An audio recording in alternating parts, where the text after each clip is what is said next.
یعنی دوسری کتابیں تو پڑھی جاتی ہیں، ان کی ریڈنگ کی جاتی ہے، لیکن قرآن ایک ایسی کتاب ہے جس کو باقاعدہ ایک رولز کے ساتھ، تجوید کے ساتھ سیکھا جاتا ہے، اور جس طرح یہ نازل ہوا ہے اس کو ویسا پڑھا جاتا ہے۔ اب یہاں ایک بات قابل غور ہے کہ کتاب اللہ نہیں کہا گیا ہے نا، کتاب اللہ میں کتاب اللہ بھی کہہ سکتے تھے، بلکہ کیا کہا، کتاب ربک، یعنی آپ کے رب کی کتاب میں سے۔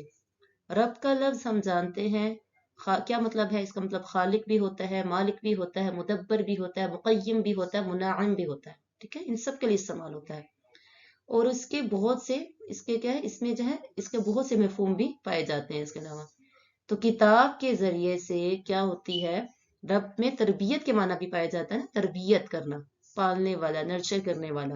تو کتاب کے ذریعے سے بھی انسان کی کیا ہوتی ہے، نشوونما ہوتی ہے، اس کی تربیت ہوتی ہے، اور انسان آگے بڑھتا ہے۔ تو اللہ کا حکم ہے جو نبی کو دیا گیا، اور آپ کے بعد آپ کی امت کے لیے بھی قرآن کی تلاوت کو لازم قرار دیا گیا۔ یہ جو قرآن کی تلاوت ہے یہ امر ربانی ہے، اللہ کا حکم ہے، وَاتْلُو، آپ نے پڑھنی ہے، آپ نے تلاوت کرنا ہے اپنے رب کی کتاب میں سے۔ اور تلاوت کو کیسے کیا جائے، کیسے کی جائے تلاوت، اس کے بارے میں سورۃ المزمل میں آتا ہے وَرُتِّلِ الْقُرْآنَ تَرْتِيلًا، کہ قرآن کو آپ ٹھہر ٹھہر کر پڑھا کریں، وَرَتِّلِ الْقُرْآنَ، تلاوت کرے قرآن کی، ترتیلا، ٹھہر ٹھہر کر، آرام آرام سے۔ تو ترتیل کی طرح تلاوت کی جائے، خوبصورت آواز میں تلاوت کی جائے۔ حدیث میں آتا ہے لیس منا من لم یتغن بالقرآن، وہ شخص ہم میں سے نہیں ہے جو قرآن کو اچھی آواز کے ساتھ نہیں پڑھتا، خوبصورت آواز کے ساتھ نہیں پڑھتا، وہ ہم میں سے نہیں ہے۔ پھر تلا یتلو میں کیا مطلب تھا، اس میں مطلب غور و فکر کا بھی میننگ میں نے آپ کو بتایا، اس میں مطلب کیا تھا، ریفلیکٹ کرنا، غور و فکر کرنا بھی ہے۔ تو یہ کتاب اللہ اس لیے بھیجی گئی ہے کہ اس میں تدبر کیا جائے، اس میں غور و فکر کیا جائے۔ سورہ میں آتا ہے سورۃ الصاد میں آتا ہے کتاب انزلناہ الیک، ایک ایسی کتاب ہے جو ہم نے آپ کی طرف نازل کی ہے، مبارکن، بہت ہی برکتوں والی ہے، عام کتاب نہیں ہے بلکہ کیا ہے، برکتوں والی کتاب ہے، لیدبروا، تاکہ آپ اس میں غور و فکر کریں، تاکہ وہ غور و فکر کرے آیاتی ہی، اس کی آیتوں میں، ولیتذکر، اور تاکہ نصیحت حاصل کرے، اولو الالباب، عقل مند لوگ، عقل مند لوگ اس سے کیا کریں، نصیحت کو حاصل کریں۔ صحابہ کرام بہترین طریقے سے تلاوت کرتے تھے۔ حضرت عمر رضی اللہ عنہ ابو موسیٰ عشری سے کہتے تھے یا ابا موسیٰ، اے ابو موسیٰ، ہمیں اپنے رب کی یاد دلاؤ، تو ان کی تلاوت بہت اچھی ہوتی تھی۔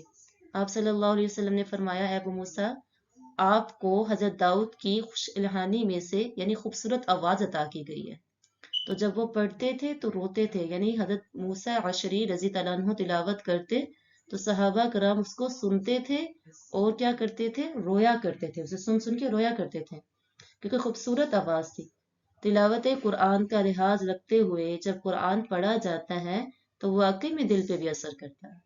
اسی طرح اب قرآن پاک پڑھا جا رہا ہے، کچھ سمجھ نہیں آ رہی کہ کیا پڑھا جا رہا ہے، نہ آگے کی سمجھ ہے، نہ لفظوں کو کھا کھا کے پڑھنا، صحیح طریقے سے نہیں پڑھنا، بہت زیادہ فاسٹ پڑھنا، تو ایسے قرآن پاک دلوں پہ کیا اثر کریں گے، ایسی نمازیں ہم پر کیا اثر کریں گی۔ تو قرآن کو آرام آرام سے ٹھہر ٹھہر کر خوبصورت آواز میں اس کی تلاوت کا لحاظ رکھتے ہوئے پڑھیں تو ہمارے دل میں بھی اثر کریں۔ اسی طرح صحابہ کرام کے بارے میں آتا ہے کہ قرآن کریم میں غور و فکر بھی کیا کرتے تھے۔ ابن مسعود فرماتے ہیں کہ اللہ کی کتاب میں سے کوئی آیت ایسی نہیں ہے جس کے بارے میں یہ نہ جانتا ہوں کہ وہ کہاں نازل ہوئی ہے، اور کس کے بارے میں رویل ہوئی ہے، اور کب نازل ہوئی ہے، یا یہ کہ یہ رات کو نازل ہوئی تھی یا دن کو نازل ہوئی تھی، سفر میں نازل ہوئی تھی یا حضر میں، یعنی کہ سفر کے بغیر والی حالت میں۔ تو اگر میں جان لوں کہ کوئی شخص مجھ سے زیادہ کتاب اللہ کو جاننے والا ہے، جس کی طرف مجھے سفر کیا جاتا ہے، تو میں اس کی طرف سفر کر کے جاؤں، یعنی اتنا کچھ جاننے کے بعد بھی کوئی آیت ایسی نہ تھی جس کے بارے میں وہ جانتے نہیں تھے، لیکن ان کے دیکھیں ہمبل اور ان کے جو ہے نالج کا جو شوق تھا، اس کا یہ عالم تھا کہ اگر مجھے یہ پتا چل جائے کہ کسی کے پاس میرے سے زیادہ علم ہے تو میں اس کے پاس پہنچ جاؤں اور سیکھ لوں۔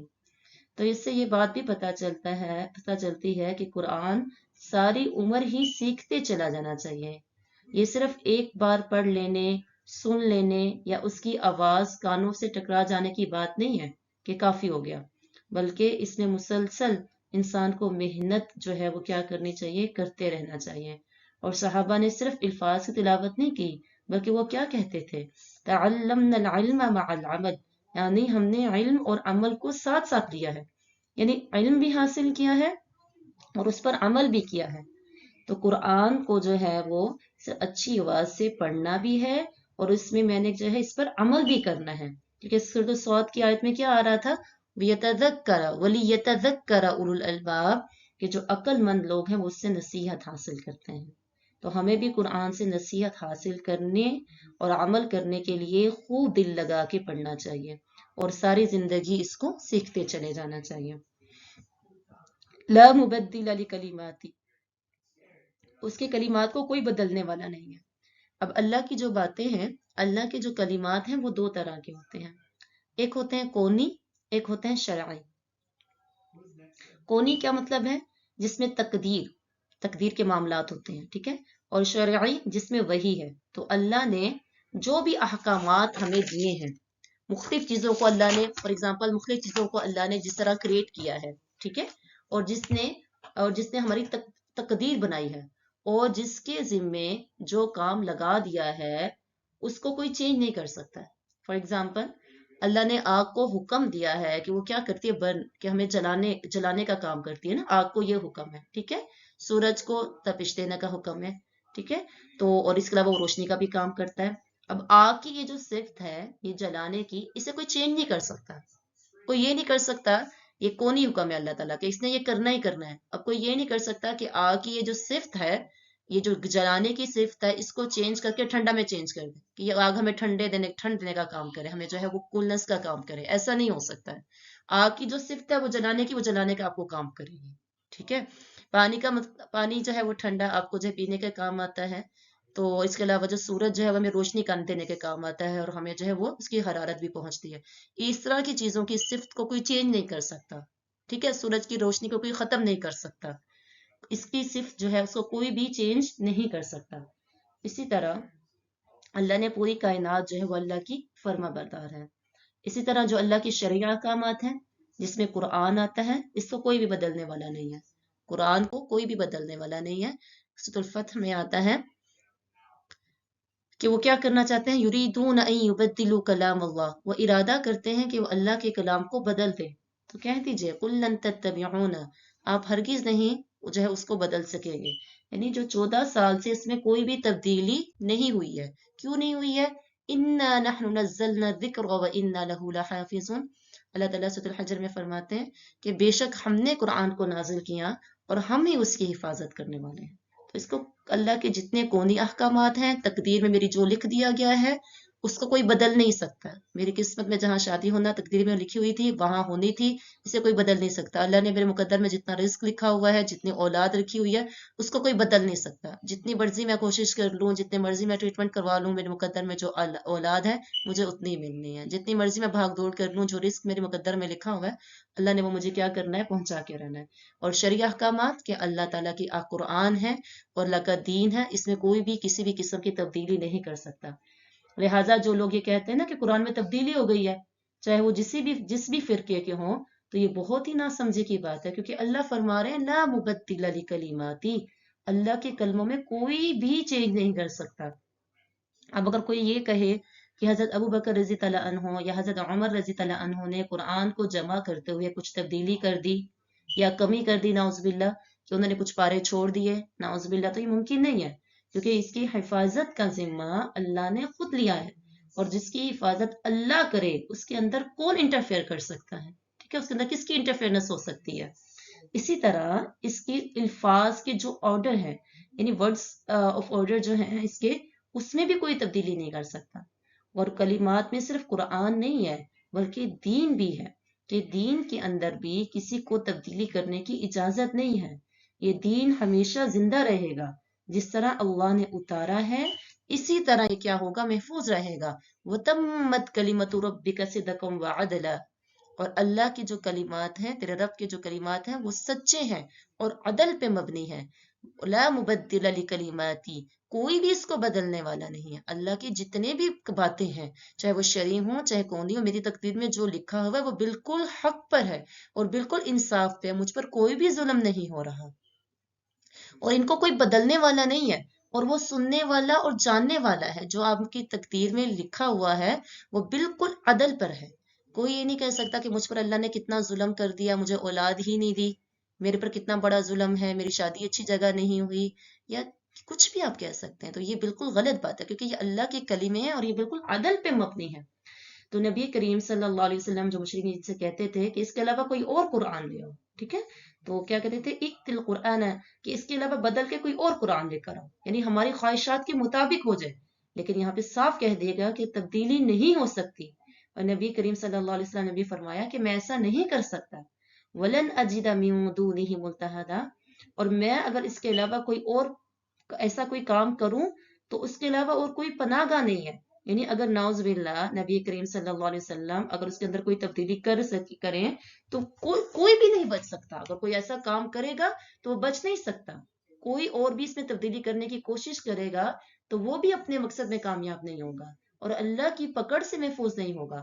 اسی طرح اس کے عمومی معنی بھی ہے کہ اگر اللہ کی طرف سے کوئی تکلیف آنے والی ہو تو انسان کو کوئی بھی پناہ نہیں مل سکتی.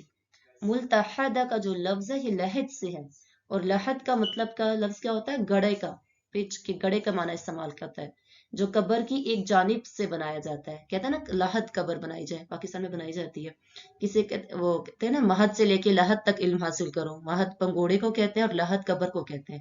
تو لحد وہ قبر ہوتی ہے جس میں گڑا کھود کر اس کی سائڈ سے مٹی نکالی جاتی ہے، پھر اس میں مردے کو رکھا جاتا ہے. اس کے نا قبر پہلے کھودا جاتا ہے گڑا کو، قبر کو، پھر اس کی سائڈ سے اس کو دوبارہ کھودا جاتا ہے، پھر سائڈ سے مٹی نکال کر پھر مردے کو اس سائڈ میں دفنایا جاتا ہے. پاکستان میں ایسے ہی دفناتے ہیں.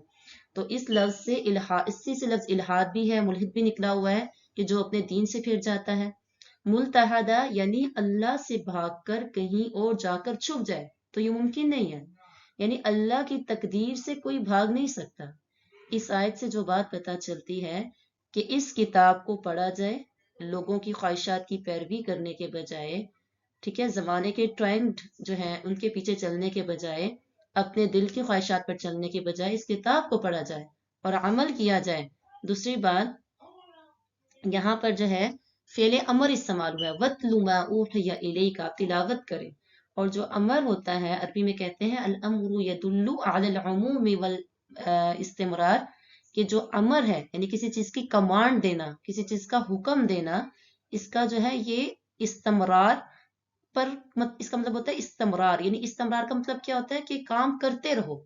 امر جو ہے یعنی کسی چیز کا کمانڈ دینا وہ دلالت کرتا ہے عموم پر، اس کے عمومی معنی پر، اور استمرار یعنی جاری رہنے پر.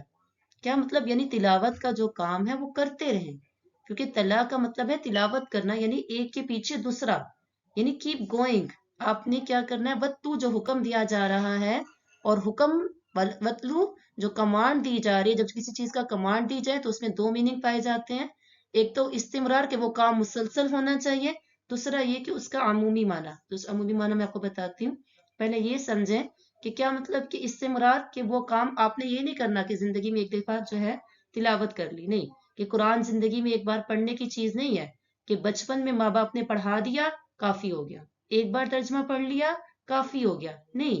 اسی طرح کچھ لوگ رمضان میں صرف پڑھتے ہیں تو یہ بھی کافی نہیں ہے، بلکہ اس کو کیا کرنا ہے؟ مسلسل پڑھتے رہنا چاہیے. حکم دیا گیا وَاتْلُ مَا أُوحِيَ، آپ تلاوت کریں، حکم دیا جا رہا ہے. اور جب حکم دیا جائے تو اس میں دو چیزیں پائی جاتی ہیں. نمبر ایک استمرار. استمرار کا مطلب ہوتا ہے جاری رہنا، کام کا مسلسل ہوتے رہنا. تو قرآن پاک صرف ایک دفعہ تلاوت کر کے ختم کر دینے کی چیز نہیں ہے، بلکہ اس کو مسلسل جب تک آپ کی زندگی ہے، ہماری لائف کا ایک پارٹ ہونا چاہیے. تو وَتْلُو اس کی تلاوت کرو اور اس کو پڑھتے رہو. اور دوسرا میننگ اس میں عموم کا بھی ہے، یعنی اس قرآن کو خاص موقع پہ نہیں، شفا حاصل کرنے کے لیے نہیں، قرآن خوانی کے لیے نہیں، خوشی کے لیے نہیں، نیا گھر لینے کی خوشی میں نہیں، بلکہ اس کو ہر طرح سے ہر موقع پہ پڑھتا رہنا چاہیے، ہر طرح سے فائدہ اٹھانا چاہیے. یہ خاص خاص موقعوں پر نہیں پڑھنا چاہیے کہ بچے کو جو ہے وہ پوزیشن آ گئی، یا جو ہے ہم نے نیا گھر لے لیا قرآن خوانی کروا لی جائے، ٹھیک ہے، یا بچہ جو ہے کوئی بیمار ہے تو اس کو شفا کے لیے قرآن خوانی کر لی جائے، خاص خاص موقعوں کے لیے نہیں ہے۔ جب حکم دیا جاتا ہے تو اس میں جو ایک تو مسلسل کنٹینیولی وہ کام ہوگا، دوسرا یہ کہ وہ خاص موقعوں پہ نہیں ہوگا بلکہ ہر وقت عموم میں ہوگا، ہر موقع پہ وہ ہوگا، ٹھیک ہے۔ دوسری بات یہ پتہ چلتی ہے کہ قرآن اتارا ہے وحی کے ذریعے نبی کریم صلی اللہ علیہ وسلم پر، اور وحی کے وقت آپ صلی اللہ علیہ وسلم کی خاص کیفیت ہوتی تھی، پھر اس کو کتاب کہا گیا ہے، یعنی جو وحی کے ذریعے اتارا گیا ہے آپ پر وہ اللہ کی کتاب ہے، اور پھر یہ کہ آپ کے رب کی طرف سے نازل ہوا ہے، یہ کتاب کسی انسان یا جن کی طرف سے نہیں، کسی اور مخلوق کی طرف سے نہیں، بلکہ رب العالمین کی طرف سے۔ پھر یہ بات بھی پتہ چلتی ہے لا مبدل لکلماتی، کہ اس کے کلام میں کوئی تبدیلی نہیں ہو سکتی، یہ محفوظ کتاب ہے، بالکل محفوظ۔ پھر اسی طرح اس کے الفاظ میں بھی کوئی تبدیلی نہیں ہو سکتی ہے، اس کی آیات کو کوئی آگے پیچھے نہیں کر سکتا، لفظی اور معنوی تبدیلی نہیں کر سکتا۔ پھر یہ کتاب اللہ کے کلمات ہیں، اور پھر یہ بات پتہ چلتی ہے کہ اگر کوئی شخص اس کتاب میں کوئی تبدیلی کرے گا تو وہ اللہ تعالیٰ سے بچ نہیں سکتا۔ اور سب سے امپورٹنٹ بات یہ پتہ چلتی ہے کہ جو شخص اس کتاب سے تعلق نہیں رکھتا، اپنی منمانی کرتا ہے اور قرآن کو اپنی ڈیزائر کے مطابق عمل کرتا ہے، پھر اللہ کے ہاں اس کو کوئی بچا نہیں سکتا، کوئی پناہ نہیں دے سکتا، اور اللہ کے علاوہ کوئی پناہ ہے بھی نہیں ہے، ٹھیک ہے۔ جیسے ہم رات کے سوتے وقت کرتے ہیں نا لا ملجأ ولا منجأ منک الا الیک، کہ نہیں ہے کوئی بچنے کی جگہ، نہیں ہے کوئی نجات کی جگہ مگر تیرے ہی طرف، تو اللہ کی طرف دوڑ کے جانا چاہیے۔ فَفِرُّوا إِلَى اللَّهِ، تم اللہ کی طرف دوڑ کے جاؤ، اللہ ناراض بھی ہو تو بھی اسی کی طرف دوڑ کے جانا چاہیے۔ بندے جب ناراض ہوتے ہیں نا تو ہم ان کو چھوڑ دیتے ہیں، لیکن جب اللہ ناراض ہوتا ہے تو اللہ کی طرف ہمیں جانا چاہیے۔ اللہ ہمیشہ ہمیں قرآن سے جوڑ کے رکھنا چاہیے، ہمیں اپنے آپ کو قرآن سے جوڑے رکھنا چاہیے، اس کی جو ہے اللہ تعالیٰ ہمیں ہمیشہ اسے جوڑ کر رکھے، اور اللہ اس کی محبت ہمارے دلوں میں قائم رکھے، ہم اس کی تلاوت بھی کریں، غور و فکر بھی کریں، عمل بھی کریں، اس کو سیکھیں اور سکھائیں، اور ہماری زندگیاں اس کے مطابق ہوں، یہ ہمارا سفارشی ہو، قبر میں ہمارے لیے روشنی کا باعث ہو، اور آخرت میں ہمارے لیے سفارشی ہو، اور اللہ کا قرب کا ذریعہ ہو۔ آمین ثم آمین۔ آگے دیکھیں، وَاصْبِرْ نَفْسَكَ مَعَ الَّذِينَ، وَاصْبِرْ، اور آپ روکے رکھے، نفسک اپنے آپ کو، مع الذین ان لوگوں کے ساتھ، مع ساتھ، الذین ان لوگوں کے، یدعون جو بلاتے ہیں، ربہم اپنے رب کو، بالغداتی صبح کے وقت، والعشی اور شام کے وقت، یریدون وہ ارادہ کرتے ہیں، وہ چاہتے ہیں، وجہہا اس کا چہرہ، ولا تعدو اور نہ ہٹائیں، عیناک اپنی آنکھیں، عنہم ان سے، تریدو تم ارادہ کرتے ہو، زینت الحیات الدنیا دنیا کی زندگی کی زینت کا، ولا تطع اور نہ آپ اتباع کریں، نہ آپ کہنا مانیں، اس شخص کا اغفلنا کہ غافل کر دیا ہم نے، قلبہ اس کے دل کو، عن ذکرنا اپنے ذکر سے، واتبع اور اس نے پیروی کی، ہواہ اپنی خواہشات کی، وکان امرہ اور ہے اس کا معاملہ، فرطا حد سے گزرا ہوا۔ وَاصْبِرْ نَفْسَكَ مَعَ الَّذِينَ اور اپنے آپ کو ان لوگوں کے ساتھ روکے رکھیں، ٹھیک ہے۔ نبی کریم صلی اللہ علیہ وسلم کو خطاب ہے، وَاصْبِرْ صبر، کیا کہ اپنے آپ کو روکنا، ٹھیک ہے، کیا کس موقع پہ، کسی صدمے کے موقع پہ روک کے رکھیں، کسی کمٹمنٹ کیا آپ نے، اپنے آپ کو روک کے رکھنا ہے، ٹھیک ہے۔ مع الذین ان لوگوں کے ساتھ، کون لوگوں کے ساتھ، آگے بتایا گیا کن لوگوں کے ساتھ روکنا ہے، یدعون وہ جو پکارتے ہیں، عبادت کرتے ہیں، دعائیں مانگتے ہیں، بالغداتی صبح کے وقت، والعشی اور شام کے وقت، یعنی دن کے پہلے پہر میں بھی اور آخری پہر کی طرف اشارہ ہے، خاص تو نمازوں کی طرف، صبح کی نماز اور شام کی، کیونکہ یدعون سے مراد نماز بھی لیا گیا ہے۔ ابتدائی اسلام میں صرف 2 نمازیں تھیں، پھر جب آپ صلی اللہ علیہ وسلم معراج پہ تشریف لے گئے تو آپ صلی اللہ علیہ وسلم کو 50 نمازیں دی گئیں، جو بعد میں 5 بچ گئی۔ ان 2 نمازوں کی جو ہے بہت زیادہ اہمیت ہے۔ آپ صلی اللہ علیہ وسلم نے فرمایا، من صلی البردین دخل الجنہ، جو شخص 2 ٹھنڈی نمازیں پڑھے گا